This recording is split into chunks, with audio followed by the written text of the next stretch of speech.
الرحيم وإذا كنت فيهم فأقمت لهم الصلاة فلتقم طائفة منهم معك وليأخذوا أسلحتهم فإذا سجدوا فليكونوا من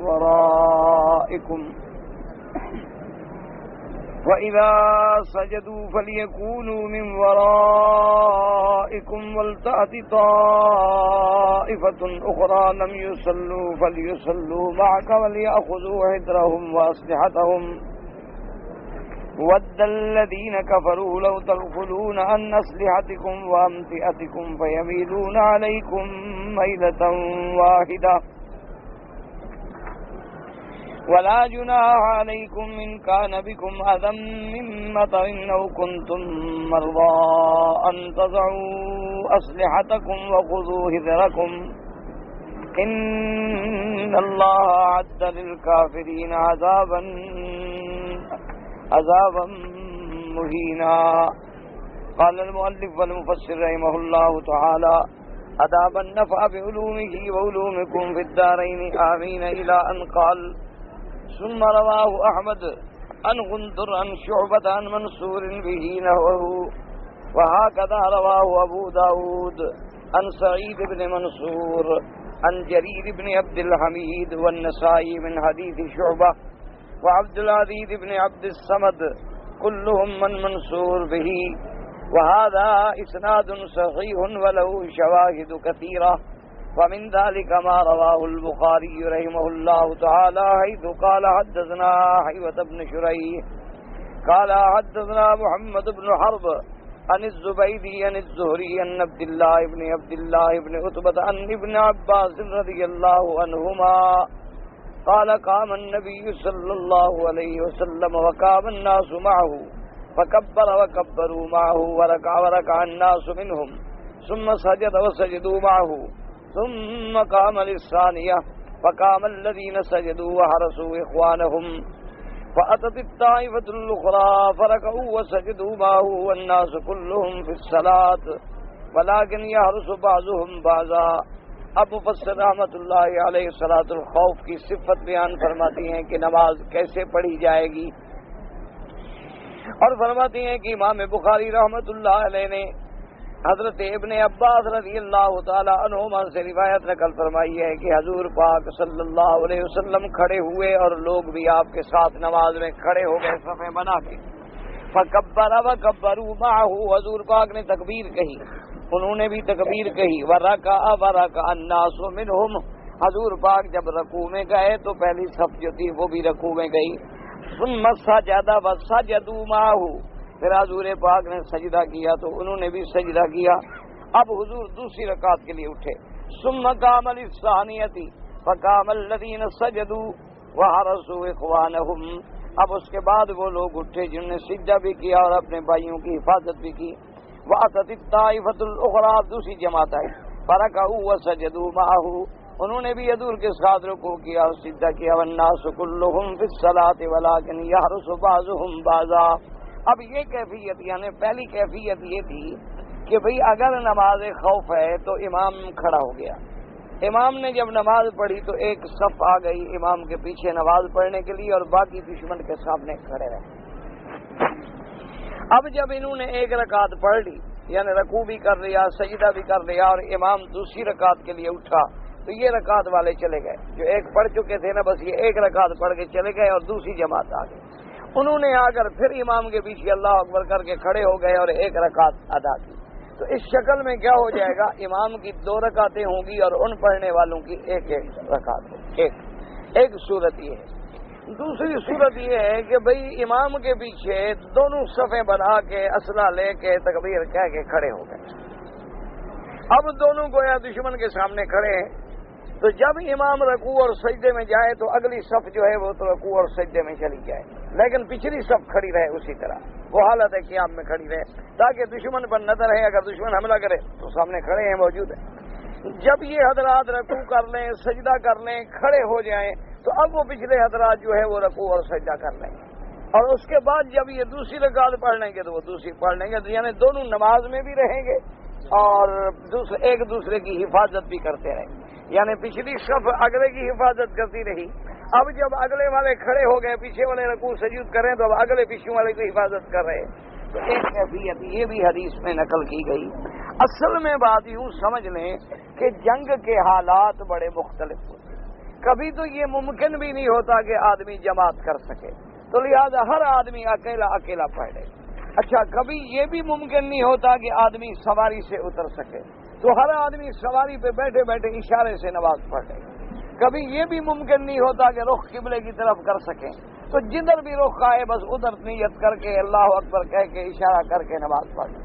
اور کبھی موقع ملے گا جماعت کرنے کا، تو اب جماعت کی دو کیفیتیں ہیں، یا تو ایک جماعت آ کے پڑھ لے وہ چلی جائے، دوسری آ جائے، یا دونوں دو صفیں بنا کے کھڑے ہو جائیں، جب اگلے سجدے میں جائیں تو یہ کھڑے رہیں، جب اگلے کھڑے ہو جائیں تو یہ اپنا رکوع اور سجدہ مکمل کر لیں۔ تو یہ کئی کیفیتیں ہیں جو احادیث مبارک میں موجود ہیں، اور اصل اختلاف نہیں ہوتا، اختلاف تو تب ہوتا ہے جب ایک حکم دوسرے حکم کو توڑنے والا ہو۔ یہ تو کیفیات اور صفات کا بیان ہوتا ہے کہ جیسے جیسے صحابہ نے دیکھا کہ حضور نے نماز پڑھی انہوں نے نقل فرما دیا، کیونکہ جنگ میں کئی حالات ہیں۔ بعض حالات ایسے تھے جیسے عثفان میں حضور پاک جب نماز پڑھ رہے تھے تو دشمن سامنے ضجنان کی پہاڑی پہ تھے، اور انہوں نے ارادہ کر لیا تھا کہ جب یہ مسلمان سجدے میں جائیں گے تو ہم حملہ کر دیں گے۔ اچھا، اسی طرح بعض اوقات غزوہ احزاب کے موقع پر حضور کی دو نمازیں قضا ہو گئیں، ظہر بھی اور عصر بھی۔ حضور سورج ڈوب گیا اور حضور صلی اللہ علیہ وسلم نے پھر مغرب کے بعد نمازیں جو ہیں اپنی لوٹائیں، یعنی سورج ڈوب جانے کے بعد آپ نے ظہر بھی پڑھی، عصر بھی پڑھی، پھر مغرب اور عشاء بھی پڑھی، اور حضور پاک نے رحمت دو جہاں سرکار دو عالم صلی اللہ علیہ وسلم، یعنی آپ نے نماز اتنی آپ کو محبوب تھی کہ دو نمازیں جب حضور کی قضا ہوئی تو آپ نے دعا کی کہ اللہ ان کافروں پہ لعنت بھیج، یا اللہ ان کی قبروں کو جہنم کی آگ سے بھر دے، کہ انہوں نے تیرے نبی کی نماز جو ہے وہ بھی قضا کرا دی۔ یہ اتنے بڑے ظالم ہیں کہ ہمیں اتنی مہلت بھی نہیں دی کہ ہم نماز پڑھ سکیں۔ تو حضور حالانکہ بد دعا بہت کم کرتے تھے، حضور صلی اللہ علیہ وسلم کے زبان مبارک سے جب بھی نکلی دعا نکلی، لیکن بعض حالات ایسے ہیں کہ نماز حضور کو اتنا محبوب ہے کہ حضور صلی اللہ علیہ وسلم نے ان کو بد دعا دی، جن لوگوں کی وجہ سے حضور صلی اللہ علیہ وسلم کی نمازیں جو ہیں وہ قضا ہو گئی تھی۔ تو ایک کیفیت اور صفت امام بخاری رحمۃ اللہ علیہ نے حضرت ابن عباس رضی اللہ تعالی عنہما سے یہ بھی نقل فرمائی ہے۔ اب فرماتے ہیں وقال ابن جریر حدثنا بشار قال حدثنا معاذ بن هشام قال حدثني ابي ان قتادة عن سليمان بن كيس يشكري انه سأل جابر بن عبد الله رضي الله تعالى عنه عن اقصار الصلاة اي يوم انزل او اي يوم هو، فقال جابر انطلقنا نتلقى غيرا لقريش آتية من الشام حتى إذا كنا بنخلة جاء رجل من القوم إلى رسول الله صلى الله عليه وسلم فقال يا محمد هل تخافني؟ قال لا، قال فمن يمنعك مني؟ قال الله يمنعني منك، قال فصل السيف ثم تهدده ووعده ثم نادى بالترهل واخذ السلاح ثم نودي بالصلاة فصلى رسول الله صلى الله عليه وسلم بطائفة من القوم وطائفة أخرى تحرسهم، فصلى بالذين يلونه ركعتين ثم تأخر الذين يلونه على أعقابهم فقاموا في مصاف أصحابهم ثم جاء الآخرون فصلى بهم ركعتين والآخرون يرسونهم ثم سلم وكانت النبي صلى الله عليه وسلم 4 ركعات وللقوم ركعتين فيومئذ انزل الله في اقصار الصلاة وامر المؤمنين باخذ السلاح۔ اب ابن جریر رحمۃ اللہ علیہ اس سند کے ساتھ سلیمان ابن قیس الیشکری سے روایت فرماتے ہیں، وہ فرماتے ہیں کہ میں نے حضرت جابر ابن عبداللہ جو صحابی ہیں میرے آقا کے رضی اللہ تعالی عنہ سے پوچھا کہ بھئی یہ قصر کا حکم جو ہے نمازوں میں قصر، اور اس کے بعد یہ کب نازل ہوا اور کس موقع پہ نازل ہوا، تمہیں اس کے بارے میں علم ہے؟ تو حضرت جابر نے فرمایا کہ ہاں علم ہے، انطلقنا کہ نہ ہم چلے کہ ہمیں پتہ چلا کہ دشمن کا قافلہ جو ہے قریش کا وہ شام سے آنے والا ہے، تو ہم اس کے مقابلے کے لیے کہ اس قافلے کو جا کے پکڑ لیں اور ان کا مال چھینیں، ہم چلے حتی اذا کنا بنخلۃ، ہم ایک ایسے مقام پہ آئے جہاں بہت کھجوریں تھیں۔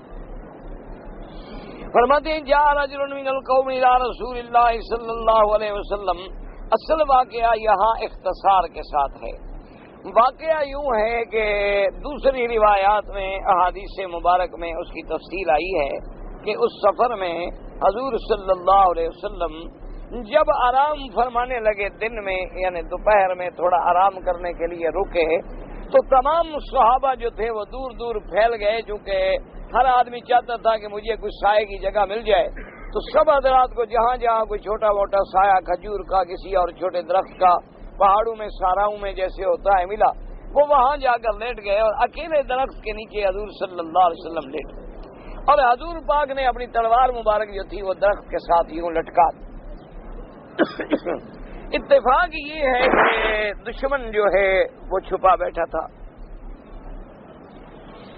اس نے جب دیکھا کہ حضور صلی اللہ علیہ وسلم نیند میں ہیں، آرام میں ہیں، تو اس نے جلدی سے وہی تلوار نکال لی، اور جب تلوار نکالی تو حضور پاک نے آنکھیں مبارک کھول دی۔ حضور نے جب دیکھا کہ بھائی دشمن ہے اور سامنے تلوار لے کے کھڑا ہے، اور اس نے پھر کہا کہ یا رسول اللہ صلی اللہ علیہ وسلم کی یا محمد، آپ ڈر نہیں رہے؟ آپ نے فرمایا نہیں۔ کہا میں آپ کا دشمن ہوں؟ آپ نے فرمایا میں دیکھ رہا ہوں۔ اس نے کہا اچھا آپ یہ بتائیں کہ اس حال میں کہ آپ کے جتنے صحابہ ہیں، پروانے ہیں، وہ سب دور دور ہیں، اگر وہ دوڑے بھی مجھے پکڑنے کے لیے اتنی دیر میں تلوار کا وار کر سکتا ہوں، تو اب آپ کو مجھ سے بچانے والا کون؟ تو حضور صلی اللہ علیہ وسلم نے فرمایا کہ اللہ، مجھے بچانے والا کون ہے؟ اللہ۔ تو بس حضور کے اس لفظ جلالت کا جو اظہار تھا نا، جب حضور نے فرمایا اللہ، تو اللہ نے دشمن پہ ایسا روپ ڈالا کہ وہ کانپ گیا اور تلوار گر گئی۔ حضور پاک نے جلدی سے تلوار اٹھا لی، اور حضور نے فرمایا اچھا اب تم بتاؤ کہ تمہیں مجھ سے کون بچائے گا؟ تو اس نے کہا کہ حضور مجھے تو بس آپ کا اخلاق کریمہ جو ہے وہ بچا لے، آپ معاف کر دیں تو آپ کی مہربانی ہے، ورنہ مجھے تو بچانے والا کوئی نہیں، وہ تو کافر ہے، خدا پہ یقین نہیں۔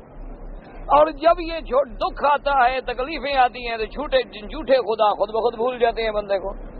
وہ جو اپنے بنائے ہوئے ہوتے ہیں نا، انسان نے کسی نے کچھ، کسی نے کچھ، جب مصیبت پڑے نا پھر وہ یاد نہیں رہتے، پھر وہ بھول جاتے ہیں، پھر آدمی چاہے کافر بھی ہو پھر بھی کہتا ہے اللہ۔ تو اس نے کہا حضور مجھے تو آپ کا اخلاق حسن، آپ کا اخلاق کریمہ جو ہے وہ بچا سکتا ہے۔ تو نے فرمایا اچھا جاؤ، میں نے معاف کیا، چھوڑ دیا حضور صلی اللہ علیہ وسلم۔ اور یہ بھی یاد رکھیں کہ حضور اتنی سراپا رحمت تھے، میرا مدنی رحمت کا مجسمہ تھے صلی اللہ علیہ وسلم۔ آپ نے کبھی اپنی ذات کا بدلہ نہیں لیا، کبھی ساری زندگی اپنی ذات کا بدلہ نہیں لیا، یعنی اگر کبھی کافروں نے حملہ کیا حضور نے معاف کر دیا۔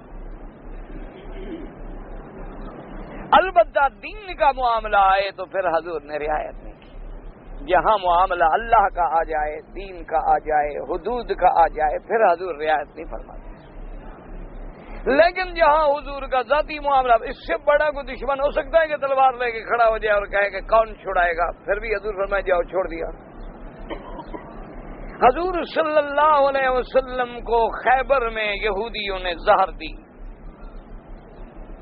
اور زہر اتنی شدید تھا کہ حضور کے 2-3 صحابہ اسی وقت بس نوالا اندر گیا اور پیچھے شہید ہو گئے، لیکن حضور نے اپنا بدلہ نہیں دیا، اپنی ذات کا بدلہ نہیں دیا۔ یہ آپ کا کمال رحمت تھی، کیونکہ میرا رب بھی رحیم، اور اس نے جو ہمیں رسول دیا وہ رسول بھی، اس کی صفت بھی خود خدا نے فرمائی کہ رؤوف الرحیم، اور میرا اللہ بھی سراپا رحمت، الرحمن علی العرش استوى، اور فرما دیا کہ رحمتی وسعت کل شیء، اور فرمایا وجب علی نفسہ الرحمہ، اور نبی بھیجا تو رحمت للعالمین صلی اللہ علیہ وسلم. تو حضور نے فرمایا کہ اچھا چلو، اور اس کے بعد حضور اٹھے، تیاری کی، اور اس کے بعد صحابی فرماتے ہیں کہ وہاں سے چل پڑے. جب وہاں سے چلے واقعہ سلاح، اور حضور نے ہتھیار پہنے ہوئے تھے. ثم نودی بالصلاۃ، اس کے بعد نماز کی اذان ہوئی. وصلی رسول اللہ صلی اللہ علیہ وسلم بطائفۃ من القوم، حضور پاک کے پیچھے ایک جماعت نے نماز پڑھی، اور ایک جماعت جو تھی وہ دشمن کے مقابلے پہ حفاظت کے لیے کھڑے رہے. وصلی بالذین یلونہ رکعتین، جنہوں نے حضور کے ساتھ نماز پڑھی حضور نے ان کو 2 رکعتیں نماز پڑھائی. اس کے بعد یہ چلے گئے، اور جنہوں نے نہیں پڑھی تھی وہ آ گئے، انہوں نے حضور کے ساتھ آ کے 2 رکعتیں پڑھی. تو لہذا اب حضور کی تو 4 رکعتیں نماز ہو گئی، لیکن ان کی 2 رکعت نماز ہوئی.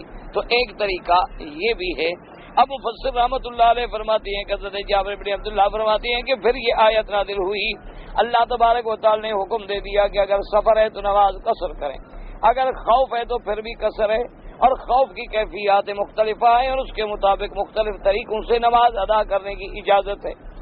ورواہ الامام احمد وقال حدثنا شریح قال حدثنا ابو عوانہ نبی بشم سلیمان بن کیسر یشکری عن جابر بن عبداللہ رضی اللہ تعالی عنہ قال قاتل رسول اللہ صلی اللہ علیہ وسلم محارب حفصہ فجاء رجل منهم يقال له غرس بن الحارث حتى قام على رسول الله صلى الله عليه وسلم بالسيف فقال من يمنعك مني قال الله فسقط السيف من يده. اب جناب حضرت جابر بن عبداللہ فرماتے ہیں کہ حضور پاک صلی اللہ علیہ وسلم نے محاربین حفصہ کے ساتھ جب لڑائی لڑی، ایک آدمی آیا جس کا نام تھا غورث بن الحارث، اس بندے کا نام تھا. اور اس کے بعد وہ آیا اور ایسے خفیہ طریقے سے آیا کہ بالکل حضور کے اوپر پہنچ گیا، اور اس کے بعد تلوار نکال کے کہنے لگا کہ من یمنعک منی، کون ہے جو آپ کو مجھ سے بچائے؟ تو حضور پاک نے فرمایا کہ اللہ، مجھے کون بچائیں گے؟ اللہ. تو اب دیکھیں یہاں حضور نے صرف لفظ اللہ کہا ہے، یعنی حالت خوف میں کوئی آدمی یا اللہ یا صرف اللہ کہتا ہے تو کوئی منع نہیں. جیسے کہ احادیث مبارک میں بھی آیا کہ اس وقت تک قیامت قائم نہیں ہوگی حتی لم تقل فی الارض اللہ اللہ اللہ، حتیٰ کہ زمین میں کوئی ایک بندہ بھی اللہ اللہ کہنے والا نہیں رہے گا. تو اس وقت قیامت آئے گی، چونکہ قیامت آئے گی علی شرار الخلق، جو دنیا کے برے لوگ ہوں گے اللہ اچھوں کو اٹھا لیں گے. ایک ایسی ہوا چلے گی رحمت کی کہ تمام مومنین پہ موت آ جائے گی، نہیں باقی بچیں گے مگر برے قسم کے لوگ، اور انہی پہ قیامت قائم ہوگی. جب تک اللہ کا ذکر کرنے والا موجود ہے اس وقت تک قیامت قائم نہیں ہوگی. اسی لیے علماء نے لکھا ہے کہ وہ خوش نصیب ہیں لوگ کہ جن کے گھرانے میں کوئی بھی اللہ کا ذکر کرنے والا موجود، یعنی کوئی بھی نماز پڑھنے والا ہے، قرآن پڑھنے والا ہے، اللہ اللہ کرنے والا ہے. اس کی برکت سے اللہ پر سارے گھر والوں کو عذاب سے بچا لیتے. یا جیسے محلے ہیں ان میں مساجد ہیں، مدارس ہیں، بچے قرآن پڑھ رہے ہیں، اللہ کا ذکر ہو رہا ہے، نمازیں ہو رہی ہیں، تو اس کی برکت سے اللہ کئی عذاب ٹال لیتے.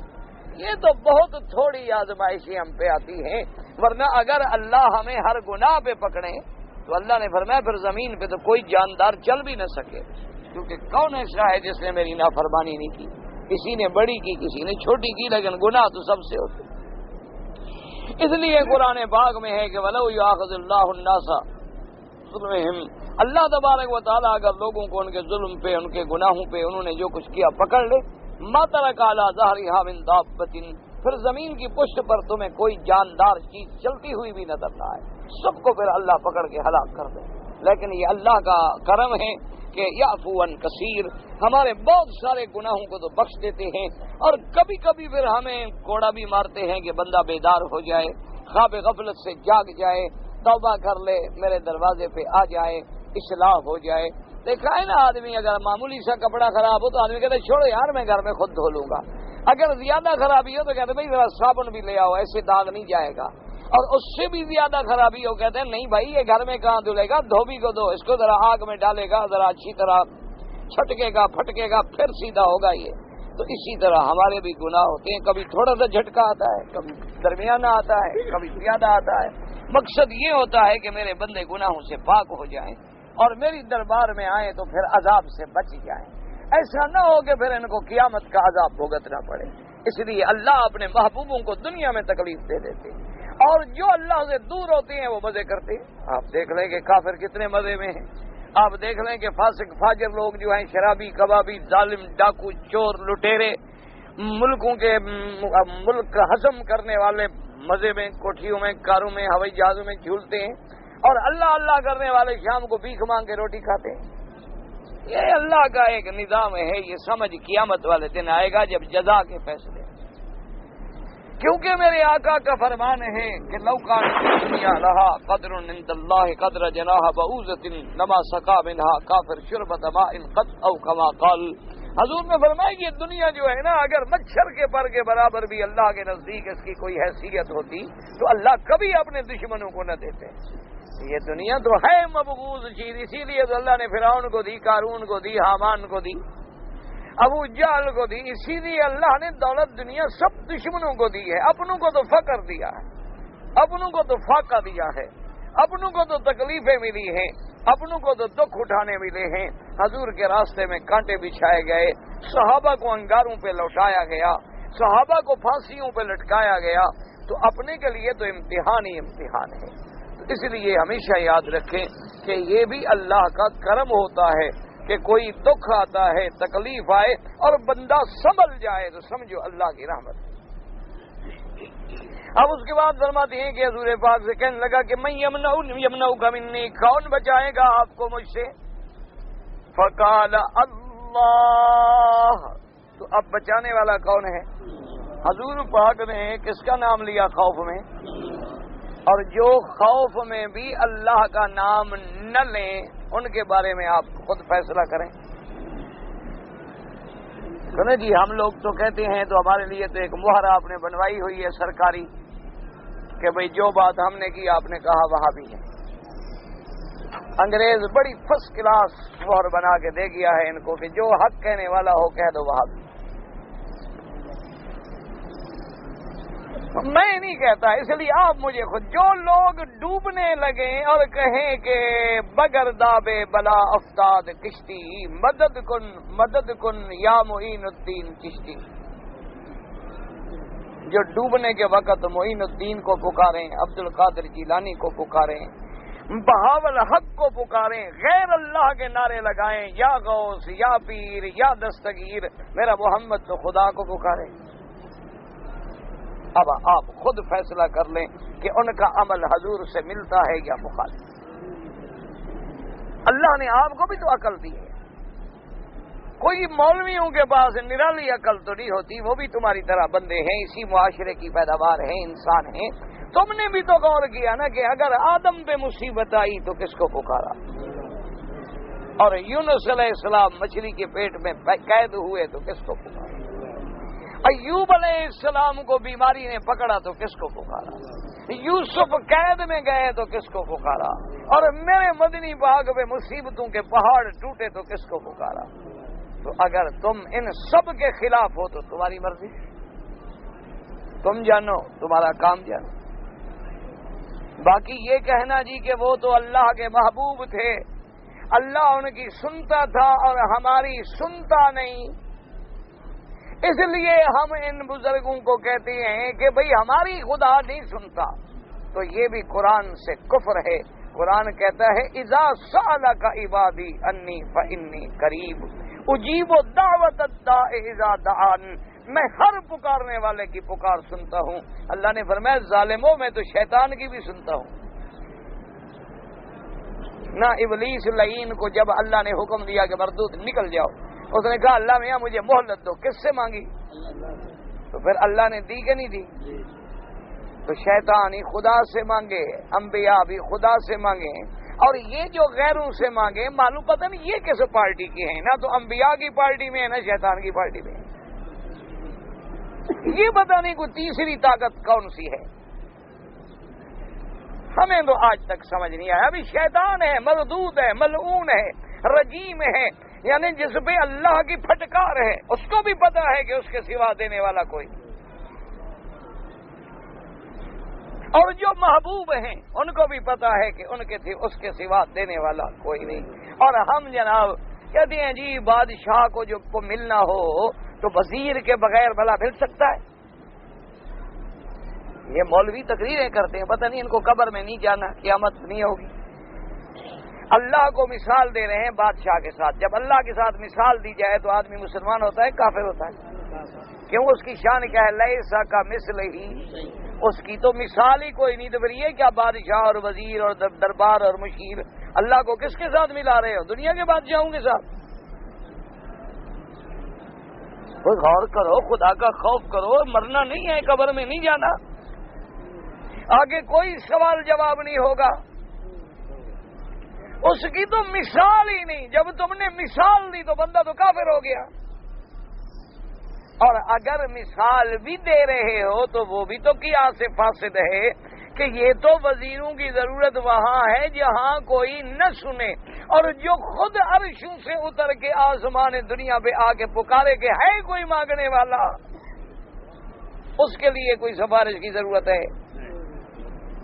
ہمیشہ دیکھ لو، جو افسر دروازے کھول کے بیٹھا ہو، کبھی آدمی گیا ہے چپراسی کے بعد مجھے ملاؤ، وہ کہے گا پاگل ہو، جاؤ صاحب کا دروازہ کھولا ہے، جاؤ بات کرو۔ جو بند کرے اس کے لیے سفارشیں ڈھونڈنی پڑتی ہیں، اس کا تو دروازہ کبھی بند نہیں ہوتا، وہ تو کہتا ہے مانگو۔ اور کہ یہ بھی ساتھ شرط نہیں رکھی کہ مانگنے والا نیک ہو، یہ بھی کبھی نہیں کہا کہ مانگنے والا عابد ہو، زاہد ہو پھر سنوں گا، فرمایا نہیں، ساری زندگی کفر میں گزر جائے، ایک دفعہ توبہ کر، میں بخشنے پہ تیار۔ کوئی پابندی نہیں۔ اور یہ بھی نہیں کہا کہ توبہ کرنے کے لیے مولوی کو ساتھ لے کے آؤ ورنہ میں توبہ نہیں سنوں گا، ایک عدد پیر شریف بھی ساتھ لے کے آؤ ورنہ میں توبہ قبول نہیں کروں گا۔ انہوں نے کہا نہیں، 70 سال گناہوں میں گزر جائے، تیری دل میں شرم آ گیا، تو سجدے میں گر گیا، تیری زبان سے توبہ نکلی، مولا کہتا ہے ملائکہ دیکھو میرے بندے کو بھی پتہ لگ گیا ہے کہ میرا بھی کوئی مالک ہے، گواہ ہو جاؤ میں نے معاف کر دیا۔ تو اس کے لیے تم سیڑھیاں ڈھونڈ رہے ہو، واسطے ڈھونڈ رہے ہو، وسیلے ڈھونڈ رہے ہو، اور جھوٹی روایات اور موضوع احادیثوں کو سہارا بنا کے مسلمانوں کے عقیدوں پہ ڈاکے ڈال رہے ہو۔ مرنا نہیں ہے، قبر میں نہیں جانا، خدا نہیں پکڑے گا ایک دن۔ بات سمجھو، اپنے عقیدوں کو ٹھیک کرو کہ اس کے سوا کوئی بچانے والا نہیں، مارنے والا بھی میرا مولا، جلانے والا بھی میرا مولا، نفع پہنچانے والا بھی میرا مولا ہے، اور نقصان دینے والا بھی میرا مولا ہے۔ حضور نے فرمایا اپنا ایمان ٹھیک کر لے کہ ساری دنیا کی مخلوق اکٹھی ہو جائے تجھے نقصان پہنچانے کے لیے، اور میرا رب نہ پہنچائے، کوئی تجھے نقصان نہیں پہنچا سکتا، اور ساری دنیا تجھے بچانے کے لیے جمع ہو جائے اور میرا رب نہ بچانا چاہے، تجھے کوئی نہیں بچا سکتا، کیونکہ سب نظام اسی کے ہاتھ۔ اس لیے حضور نے کیا فرمایا جب پوچھا کہ من یمنعک منی، قال اللہ۔ مسلمانوں یاد رکھو، اپنے عقیدے ٹھیک کرو، اگر میرے پیغمبر کو بچانے والی اسی کی ذات ہے تو پھر ہر بندے کو بچانے والی اسی کی ذات ہے۔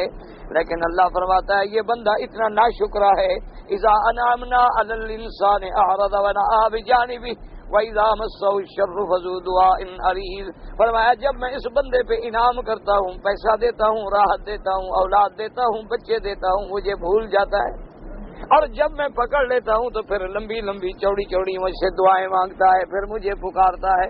لیکن جب میں سکھ دیتا ہوں، میں آرام دیتا ہوں، میں پیسہ دیتا ہوں، میں دولت دیتا ہوں۔ اب دیکھیں اپنے ملک میں جو لوگ بیچارے ایک وقت کی روٹی کے محتاج تھے، یہاں آ گئے ماشاءاللہ، ایئر کنڈیشن، فریج مل گئے، کاریں، پیسہ، دولت، اب انگریزی کپڑے ماشاءاللہ، یعنی وہ ناشتہ کریں تو انڈے پولینڈ کے کھاتے ہیں، اور جناب مکھن جو ہے وہ ہالینڈ کا کھاتے ہیں، اور مرغا جو ہے ماشاءاللہ وہ ترکی کا کھاتے ہیں، کپڑا جو ہے جاپان کا پہنتے ہیں، شام کو خدا یاد نہیں سگریٹ منہ میں ہے، حرم کے باہر کھڑا ہے۔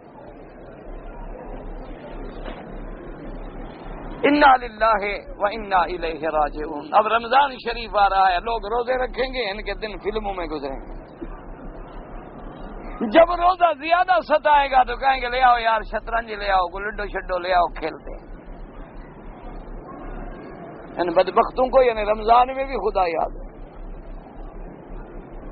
انا للہ و انا الیہ راجعون۔ اللہ تبارک و تعالی رحمت فرمائے۔ راتیں کھیل میں گزر جائیں گی، دن سوتے ہوئے گزر جائیں گے. کہیں گے جی رمضان شریف آیا تھا، ماشاء عید کب ہے؟ اچھا جلدی بھی ان کو ہوتی ہے عید کی، جنہوں نے ایک روزہ بھی نہیں رکھا ہوتا.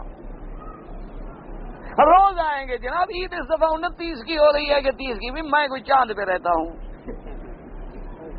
اللہ کے بندے جب اللہ چاہے گا ہو جائے گی، 29 کی ہو 30 کی ہو. دعا تو یہ کر کے رمضان ہمیں بخشوانے آئے، ہمیں پکڑوانے نہ آئے، ہمارے لیے قیامت میں بخشش کا ذریعہ بنے، ہمیں جہنم میں بھیجنے کا.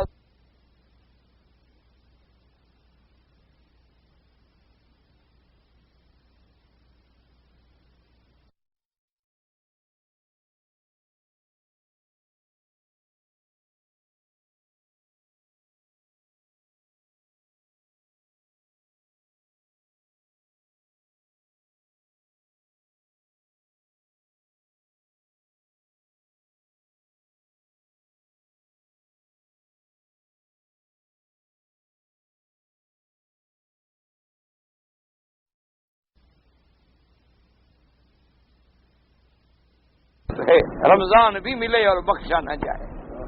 فرمایا وہ بڑا بد نصیب ہے جس کی ماں باپ بھی ہو اور پھر بھی جنت نہ ملے. وہ بڑا بد نصیب ہے. دعا کر اللہ ہمیں بد نصیب نہ بنا. اللہ پاک ہم پر رحمتیں فرما. اب اس کے بعد صلی اللہ علیہ وسلم فرماتی ہیں کہ وہ جب آدمی آیا اپنے کا فسقط سیومن یدی، اس کے ہاتھ سے تلوار گر گئی. فاخذہ رسول اللہ صلی اللہ علیہ وسلم وقال وَيَمْنَعُكَ مِنِّي قَالَ كُنْ خَيْرَ آخِذٍ. حضور نے جب تلوار اٹھائی تو آپ نے فرمایا اچھا تم بتاؤ کہ تمہیں بچانے والا کون ہے؟ اس نے کہا جی آپ مہربانی فرمائیں، آپ اچھے بنے تلوار پکڑنے والے، یعنی معاف کرنے والے بنے. یہ عربی کا ایک محاورہ ہے. قال اشهد ان لا الہ الا اللہ وانی رسول اللہ. قال لا ولكن اعاهدك ان لا اقاتلك ولا اكون مع قوم يقاتلونك فخل سبيله. حضور نے فرمایا اچھا یہ بتاؤ تم کلمہ پڑھتی ہو اللہ الہ الا اللہ وانی رسول اللہ؟ اس نے کہا نہیں حضور میں کلمہ نہیں پڑھتا. وہ یاد رکھو کافر تھے لیکن دھوکے باز نہیں تھے. یہ ہم ہیں ماشاءاللہ کے کلمہ شریف بھی پڑھتے ہیں، حضور کا نام آئے تو سبحان، اور صبح صبح اس طرح محمد مدنی کی سنت ہے. یہ ہمارا کمال ہے کہ حضور ہمیں محبوب ہیں، محبوب کی شکل پسند نہیں.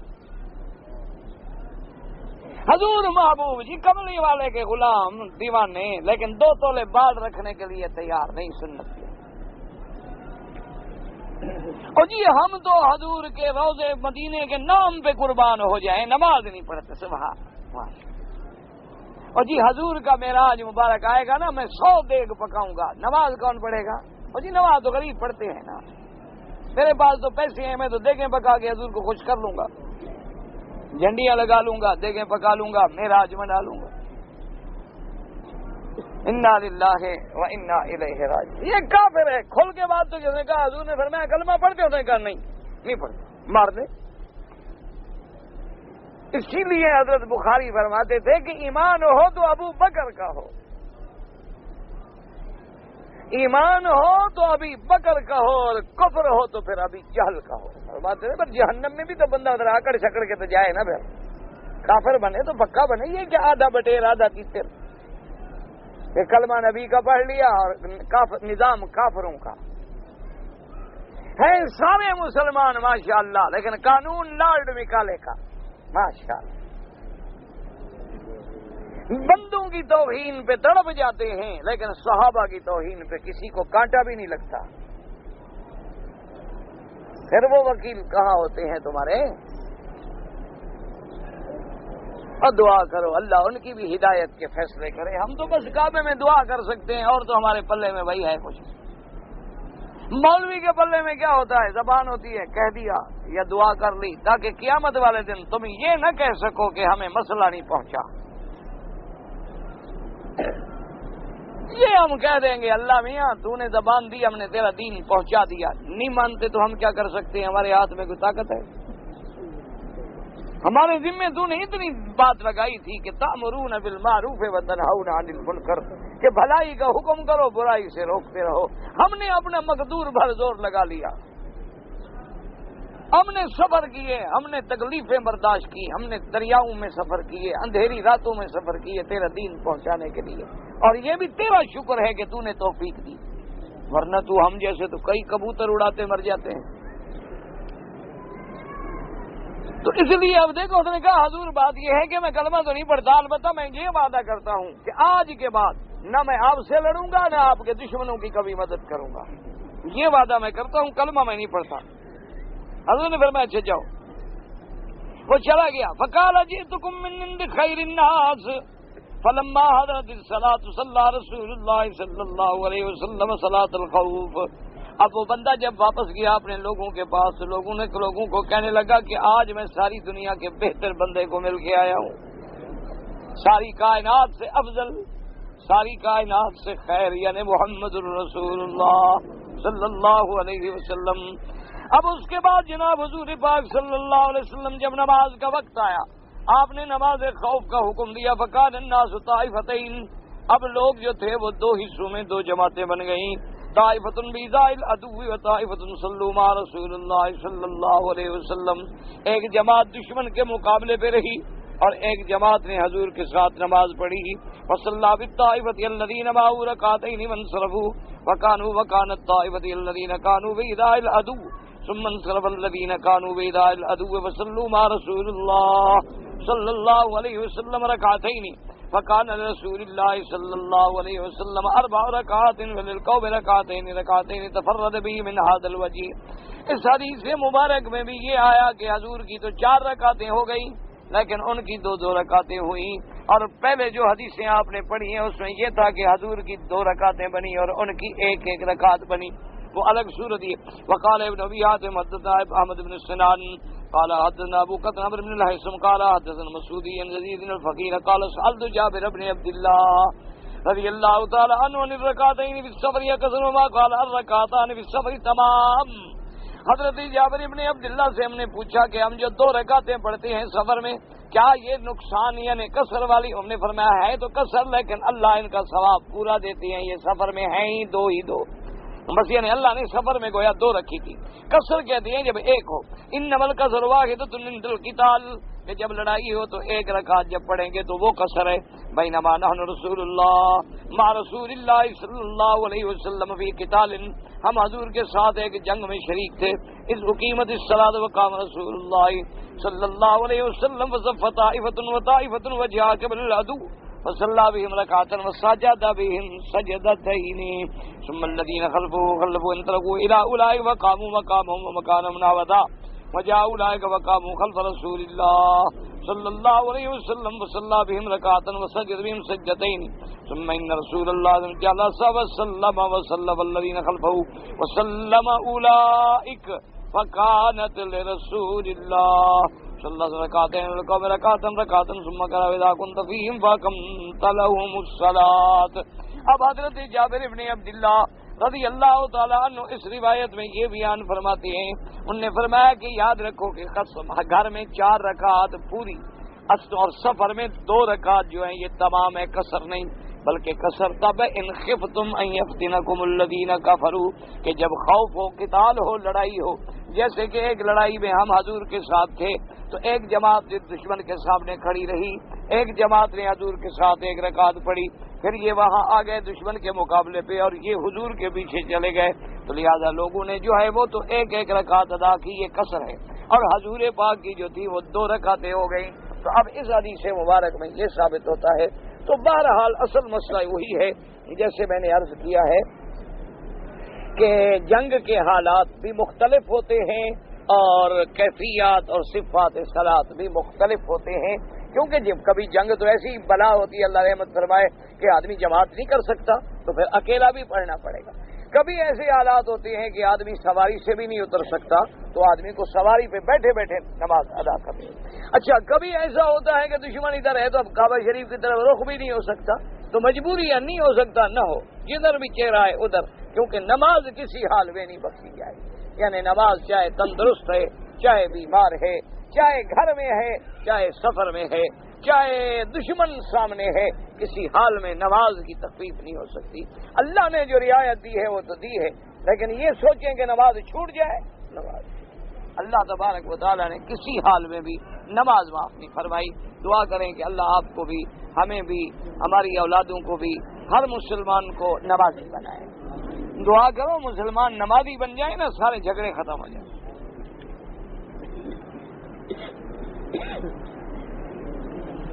بیت المقدس جو ہے وہ جو ہے بنو اسرائیل کے زمانے میں یعنی موسیٰ علیہ السلام کے زمانے میں اسے قبلہ کا حکم ملا، اس سے پہلے تمام انبیاء اسی کعبے کی طرف نماز پڑھتے۔ پھر جب میرے حضور آقا سرکار دو عالم صلی اللہ علیہ وسلم تشریف لائے تب بھی قبلہ وہی تھا، بیت المقدس۔ پھر حضور پاک بھی بیت المقدس کی طرف نماز پڑھتے رہے، مکے میں بھی اور مدینہ منورہ میں بھی۔ 17 مہینے تک حضور نے مدینہ منورہ میں بیت المقدس کی طرف نماز پڑھی۔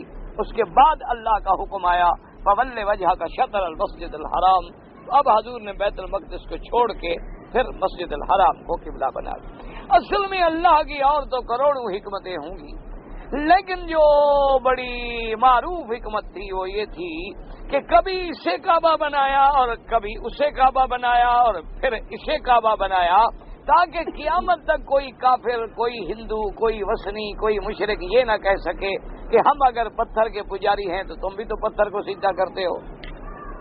تو سمجھ آ جائے کہ بھی مسلمان کسی پتھر کو سجدہ نہیں کرتا، مسلمان کسی جہت کو سجدہ نہیں کرتا، وہ تو اپنے اللہ کے حکم کا پابند ہے۔ اللہ نے حکم دیا جی ادھر نماز پڑھو، حاضر۔ اللہ نے حکم دیا جی پھر ادھر نماز پڑھو، جی حاضر۔ اللہ نے حکم دیا 4 رکعت نماز پڑھو، جی حاضر۔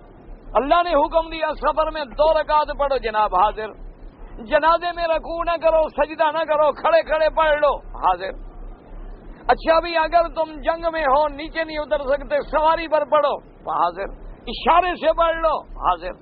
تو اصل سبق یہ ملا کہ مسلمان نہ تو کسی مشرق اور مغرب کا پجاری ہے، نہ شمال و جنوب کا پجاری ہے، اور نہ مسلمان کسی پتھر کا پجاری ہے، بلکہ مسلمان اپنے اللہ کے حکم کے تابع ہے۔ اس لیے قرآن نے وضاحت کر دی لیس البر ان تولوا وجوہکم قبل المشرق والمغرب، کہ بھئی مشرق یا مغرب کی طرف رخ کرنا بھی نیکی کی بات نہیں، اصل نیکی کی بات تو یہ ہے جو اللہ کا حکم مانے اور اللہ پر ایمان لائے۔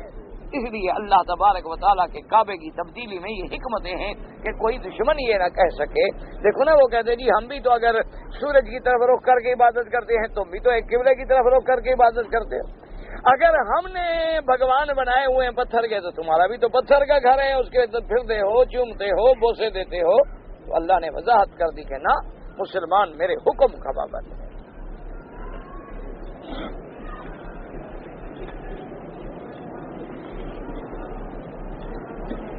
ہماری کمپنی جو ہے تنخواہ کے علاوہ ہمیں کبھی رقم دیتی ہے اور کہتی ہے یہ زکوٰۃ ہے، اور میں مقروض ہوں، مجھ پہ قرضہ بھی ہے، تو قرض والا زکوٰۃ لے سکتا ہے۔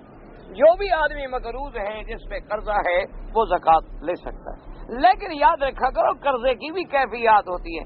اس طرح تو جتنے تمہارے بڑے بڑے ساہوکار، صنعت کار، ملانر ہیں، یہ سارے مقروض ہیں، تو ان کو بھی زکوٰۃ اکٹھی کر کے شام کو روٹی کے لیے ذرا دے دیا کریں۔ یہ قرضے اور ہوتے ہیں، یہ تو کاروباری قرضے ہیں۔ ہر بڑا آدمی پر جتنا بڑا کاروبار ہوتا ہے اتنے بڑے قرضے ہوتے ہیں۔ کبھی جا رہا ہے بینک میں، کبھی آ رہا ہے، کبھی پارٹی کو جا رہا ہے، کبھی آ رہا ہے۔ یہ قرضے نہیں ہوتے، یہ تو لین دین ہے، یہ تو روٹین ہے، یہ تو نظام ہے، چلتا رہتا ہے۔ ان کو پتا ہے کہ ہمارے محفوظ ہیں۔ جو بینک میں پیسہ پڑا ہوا ہے گویا بینک کے پاس قرضہ ہے، جب چاہیں گے آپ کو مل جائے گا، جب طلب کریں۔ اسی لیے آپ جب پیسہ دیں لکھا ہوتا ہے عند الطلب، یہی ہے، کیونکہ گویا ہم نے اس کا جب بدل دیا ہوا ہے تو اس کے بدلے میں جو کاغذ ہمارے پاس ہے جب دیں گے تو ہمیں پیسہ ملے گا۔ تو اس لیے یہ قرض کا معنی یہ ہے کہ بندہ اپنے معاملات میں، اپنے حالات میں اتنی مجبور ہو گیا کہ اب وہ غریب گھر کا خرچہ نہیں چلا سکتا، اپنا خرچہ نہیں چلا سکتا جب تک قرضہ نہ لے، وہ زندگی نہیں گزار سکتا غریب۔ اس نے مجبور ہو کے قرض لیا کہ میں اپنی زندگی کی گاڑی کو کوئی دھکا دے سکوں۔ اب یہ مقروض جو ہے وہ زکوٰۃ کا مستحق ہے، وہ زکوٰۃ لے سکتا ہے اور اپنا قرضہ ادا کرے، کیونکہ قرضہ ایک ایسی بلا ہے کہ توبہ سے بھی نہیں بخشا جاتا۔ یہ تو تب بخشا جائے گا کہ یا ادا کرو یا جس کا قرضہ ہے وہ معاف کرے۔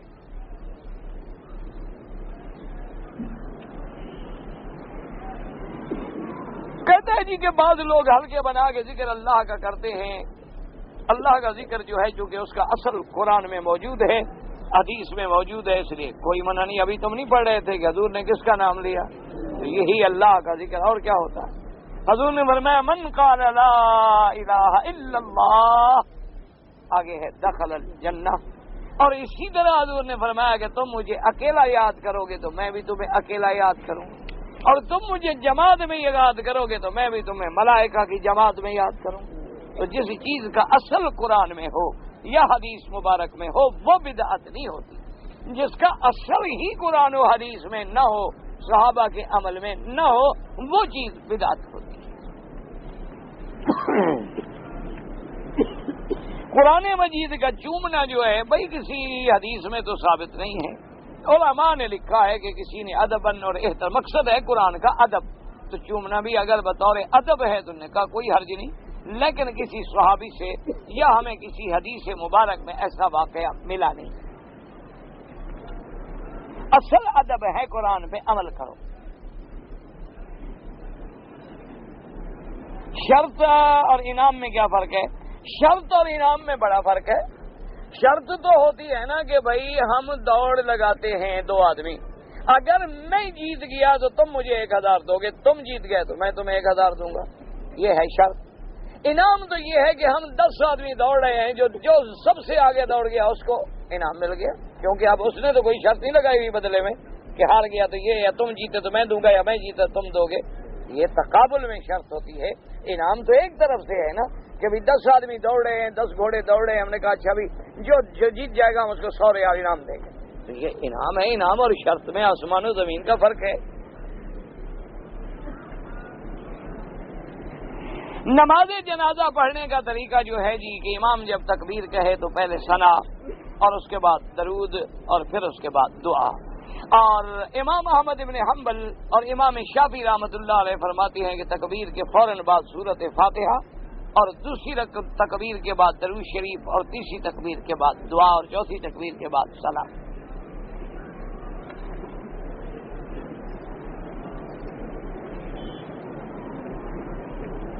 میں مکہ المکرمہ میں لڑکیوں کو ڈرائیور ہوں، مدرسے میں لے جاتا ہوں. بہرحال اگر لڑکیاں جوان ہیں تو ان کو غیر محرم ڈرائیور کے ساتھ بھیجنا شریعت میں حرام ہے، ناجائز، کیونکہ کسی وقت بھی شیطان فتنے میں ڈال سکتا ہے. بار صورت جو ہے بہتر یہ ہے کہ تم ان کے محرم سے کہو کہ جی ساتھ چلو، جو شریعت میں اجازت نہیں ہے، ورنہ اللہ تمہیں اور رزق دے دیں گے.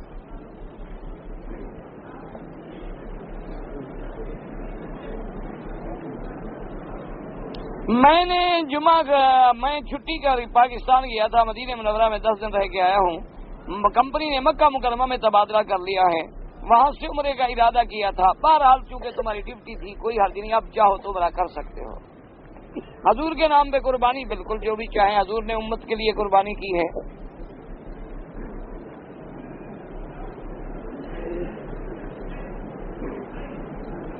لکھا ہے کہ اگر گندی چیز اگر انگلی کو لگی ہے تو تمہارے مولوی کہتے ہیں کہ چاٹنے سے انگلی پاک ہو جاتی ہے، لیکن آگے یہ بھی لکھا ہے کہ گندی چیز کا چاٹنا حرام ہے. وہ نہیں پڑھا مولوی صاحب نے،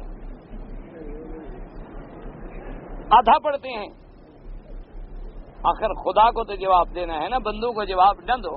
لیکن اللہ کے مسئلہ یہ ہے کہ بھائی مثال کے طور پہ سمجھو میری یہ انگوٹھی پہ کوئی چیز لگ گئی، گندگی لگ گئی، کچھ لگ گئی، اس کو پانی سے اگر میں دھو ڈالوں تو پاک ہو جائے گی کہ نہیں؟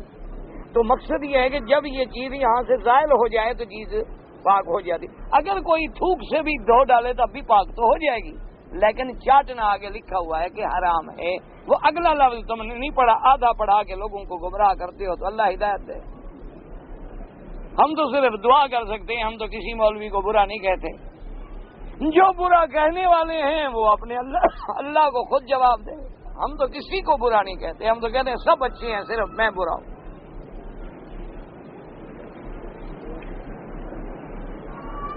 اگر کوئی آدمی انگوٹھی میں 1 لاکھ کا ہیرا پہنے ہوئے ہو، زکات دینی ہوگی نہیں؟ پتھر پہ زکات نہیں ہوتی. اگر احرام جہاز میں ہم نے باندھا 2 رکعت وہاں نہیں پڑھ سکے تو ہم جدے میں اتر کے 2 رکعت پڑھیں، کوئی 2 رکعت پڑھنے کی ضرورت ہی نہیں. وہ تو 2 رکعت ایسے نفل ہے، سنت ہے. پڑھ لیا، نہیں پڑھا، بیٹھ کے وہیں لبیک اللہم لبیک پڑھ کے آ گئے، بس. کوئی مسئلہ نہیں، کوئی ضروری نہیں، کوئی فرض نہیں کہ تم دوبارہ لوٹاؤ، نہ تمہارے ذمے کوئی قضا ہے. اگر 2 رکعت پڑھ لیتے تو اچھی بات تھی، ثواب ملتا.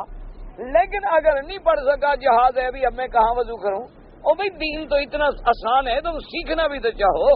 اگر تمہیں وضو بھی نہیں، جہاز میں بیٹھے ہو، احرام کی چادریں بھی نہیں، اب یاد آیا کہ آگے تو میقات آ رہا ہے، تو میں کیا کہوں ہی بس بنیاد اتار لو، قمیص اتار کے کندھے پہ یوں ڈال کے بیٹھ جاؤ، لبیک اللہ لبیک، بس ٹھیک ہے۔ جب نیچے اترو تو چادریں باندھ، کوئی مسئلہ نہیں، کوئی پریشانی نہیں، کوئی تکلیف نہیں۔ لیکن کوئی دین سیکھنا بھی تو چاہے۔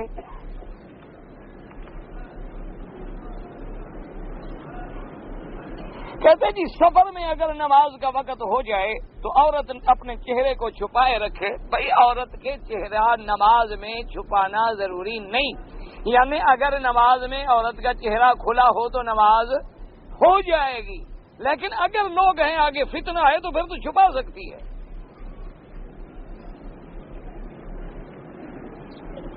بالوں میں کالا رنگ لگانا جائز نہیں، کالا نہ لگائیں، کالے میں مہندی ڈال لیں، اس کے بعد وضو غسل سب ہوتا ہے، وہ تو رنگ ہے، بالوں کو پکڑ گیا، کوئی الگ چیز تھوڑی ہے کہ دیوار بنی ہوئی ہے بالوں پر، جیسے مہندی لگا لے بالوں کو، کوئی فرق نہیں پڑتا۔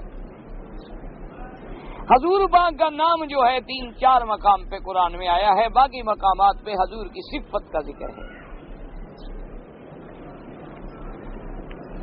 نماز میں امام کے پیچھے سورت فاتحہ، اگر امام ابو حنیفہ رحمۃ اللہ علیہ کے مسلک پہ ہیں تو امام کا پڑھنا کافی ہے، اور امام شافعی فرماتے ہیں کہ ہر نماز میں امام کے پیچھے پڑھو، اور امام احمد ابن حنبل رحمۃ اللہ علیہ فرماتے ہیں کہ جب امام قرآن پڑھ رہا ہے تو نہ پڑھو، اور جن میں تم قرآن نہیں سنتے ہو ان میں پڑھو۔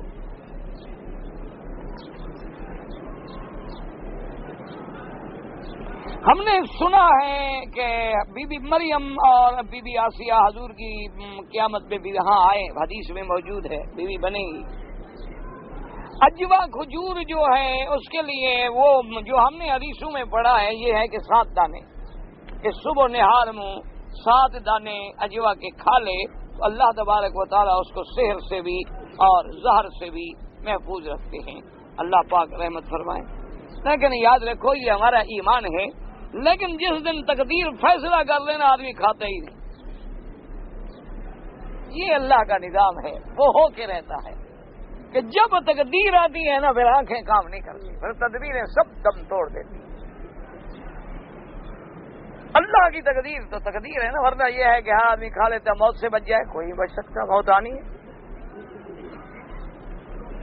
عورتوں کو قبرستان میں جانا منع ہے، قبروں کی زیارت کے لیے سفر کریں منع ہے۔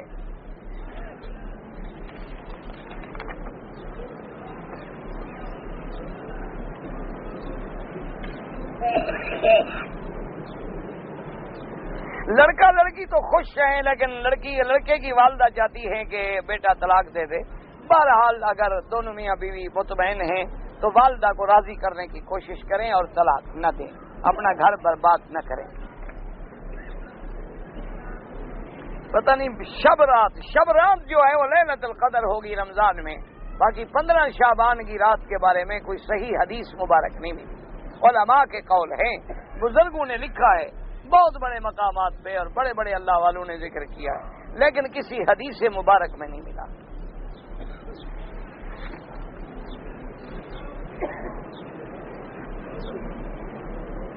مجھے گھٹنوں میں جوڑوں کی تکلیف ہے اور میں وہ انہی جراب قسم کے موزے ہوتے ہیں وہ گھٹنوں پہ پہنے رکھتا ہوں، میں نے جب احرام باندھا تو بھول گیا، کوئی بات نہیں، معذور ہیں تو کوئی حرج نہیں۔ اگر مکے میں رہنے والا آدمی چھٹی پہ چلا گیا اور شوال کے مہینے میں آیا اور اس نے عمرہ کیا تو اس کا حج ہوگا حج تمتع، کہ اس نے حج کے مہینوں میں عمرہ بھی کیا اور پھر اسی سال حج بھی کیا، تو ایک بکری بطور دم تمتع اس کو دینی ہوگی مینا میں، بس، اور کوئی مسئلہ نہیں۔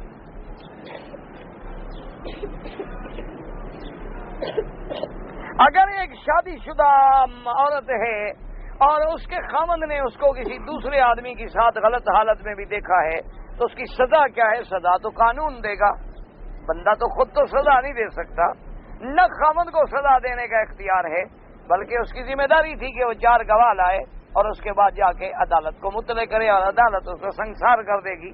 اور اگر گواہ نہیں ہوئے اور کوئی بات نہیں ہوئی، اب بھی خاوند اس بیوی کو گھر میں رکھنا چاہتا ہے، رکھ سکتا ہے، نکاح نہیں ٹوٹ جاتا، بس اس کو مجبور کرے کہ وہ توبہ کرے اور آئندہ حفاظت کرے، کیونکہ جہاں عورت کی ذمہ داری ہے کہ خاوند کی امانت میں خیانت نہ کرے، نکاح ہو جانے کے بعد خاوند کی بھی ذمہ داری ہے کہ اس کی عزت کی حفاظت کرے، اس کو کسی غلط جگہ پہ نہ جانے دے۔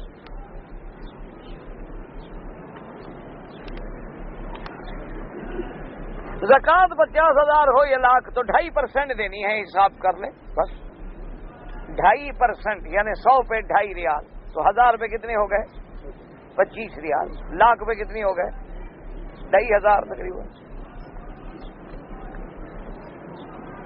ابراہیم علیہ السلام کا باپ جو ہے وہ جنت میں جائے گا جہنم، تم اپنے باپ کا فکر کرو، تمہیں ابراہیم علیہ السلام کے باپ سے کیا واسطہ؟ اللہ تم سے پوچھے گا، تم اپنا فکر کرو، اپنے باپ کا فکر کرو۔ جہاں تک قرآن کا مسئلہ ہے وہ صاف ظاہر ہے کہ ابراہیم کا باپ کفر پہ مرا ہے اور جہنم میں جائے گا۔ ابو طالب کے بارے میں بھی یہی حدیث مبارک ہے کہ حضور روتے ہوئے اٹھ گئے، اس نے کہا انا علی ملت ابی طالب عبد المطلب، میں اپنے باپ دادے کے دین پہ مر رہا ہوں، حضور کی بات نہ مانے۔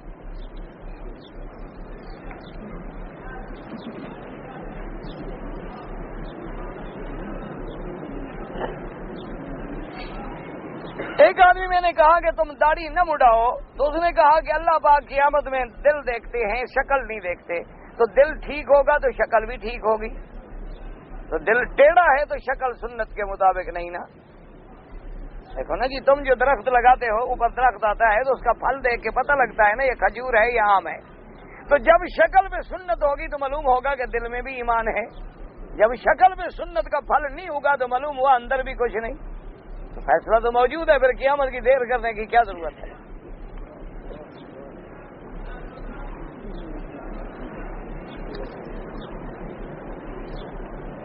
عورت جو ہے ہونٹوں کو سرخی لگا سکتی ہے، بالکل لگا سکتی ہے، کیوں نہیں لگا سکتی؟ عورت میک اپ کر سکتی ہے، سنگار کر سکتی ہے، لیکن اپنے شوہر کے لیے کرے، لوگوں کے لیے نہ کرے۔ اسلام نے اس کو سنگار سے تو منع نہیں کیا، اسلام تو حکم دیتا ہے کہ عورت غسل کرے، خوشبو لگائے، میک اپ کرے، اچھی شکل بنائے، اذا رأت سرت ہو، جب خاوند کی نظر بڑھے تو خاوند خوش ہو جائے، یہ تو اسلام کا حکم ہے۔ اسلام صرف یہ پابندی لگاتا ہے کہ تم جو سرخی میک اپ کر کے لوگوں کو دکھانے جاتی ہو یہ حرام ہے۔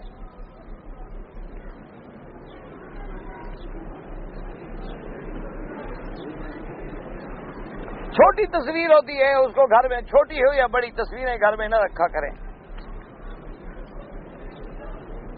حضرت عبد القادر جیلانی رحمۃ اللہ علیہ کا خاندان جو ہے ان کا شیجہ نسب دیکھ لیں، لکھا ہوگا۔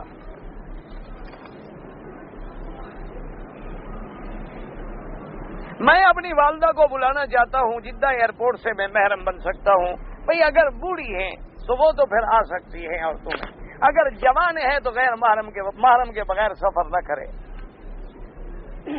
خواب کی تعبیر کا مجھے پتہ نہیں لگتا، کوئی کسی جاننے والے سے پوچھے۔ اگر کوئی پاکستانی آدمی یہاں رہتا ہے اور دوسرا عمرہ جا کے مسجد عائشہ سے کرے کوئی حرج نہیں، لیکن یاد رکھیں مکے میں رہتے ہوئے طواف کرنا زیادہ ثواب ہے اس عمرے سے۔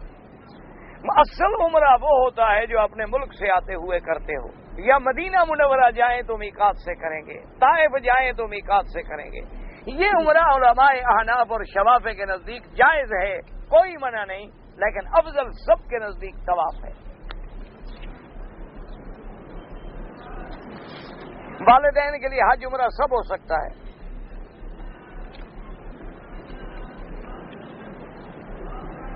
کہتے ہیں جی حرم کے حد میں اگر ہم نماز پڑھیں تو 1 لاکھ ملے گا، لیکن مسجد الحرام میں جماعت سے پڑھیں تو انشاءاللہ 27 لاکھ ملے گا۔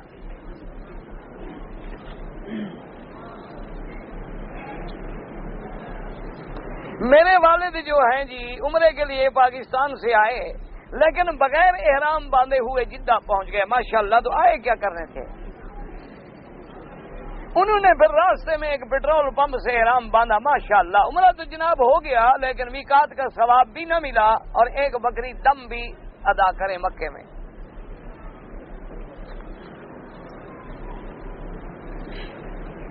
اللہ